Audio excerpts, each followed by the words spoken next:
Don't scandalize my parents. How do you mean, sir?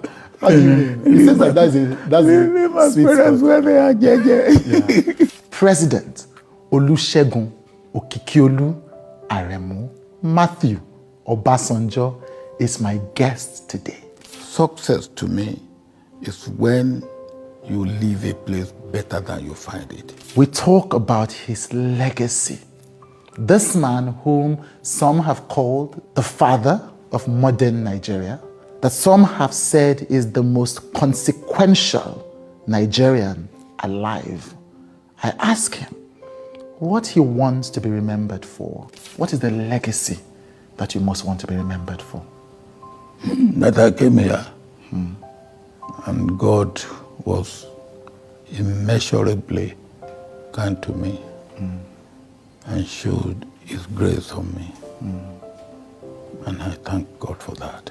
And how some milestones of his life have defined that legacy. I asked frank questions. He gave me frank answers about third term. Now, the governors are, some of them, but they were doing it for themselves. How so? Because if the president gets third term, they too will also get third term. Right. About allegations that he is corrupt. If others don't know how to raise fund to do this type of thing, then don't cast aspersion on those who do. I was, for 10 years, almost, a member of Board of Trustees of Ford Foundation. I know how to raise fund for almost 10 years, including part of when I was in prison, which they paid me for. About vindictiveness. EFCC investigated Ibori, and they found Ibori has misappropriated about $200 million.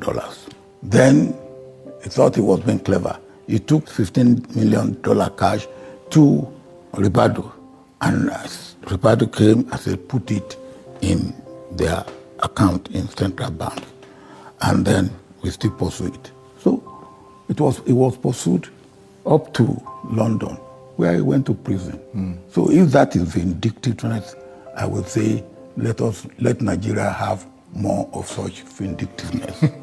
About statements of him trying to cripple the Lagos economy under now President Bola Ahmed Tinubu. And No, that's absolute nonsense. Right. No. If he doesn't know that, then he doesn't know anything. Right. But what do you say to that charge? So is it that one that make him to have alpha beta? Huh? About why he stood so firm behind the candidacy of Peter Obi, about the many letters he has written, and why it remains impossible for anyone to ignore this one man. For Nigeria that I believe we need to have at this point in time, Peter Obi is Still the man. That's all.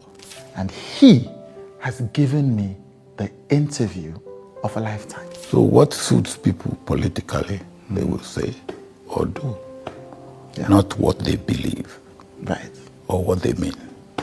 So I don't go by what people say, I go by what people do. You've lived through Nigeria's history, you've seen it all. You know, I envy your life, sir. If I lived half the life you've lived, it would be a great life indeed. President Obasanjo did not flinch at any point, and I'm honored that he invited me to his office and had what will be an interview for the books with me on With Today. Welcome to history.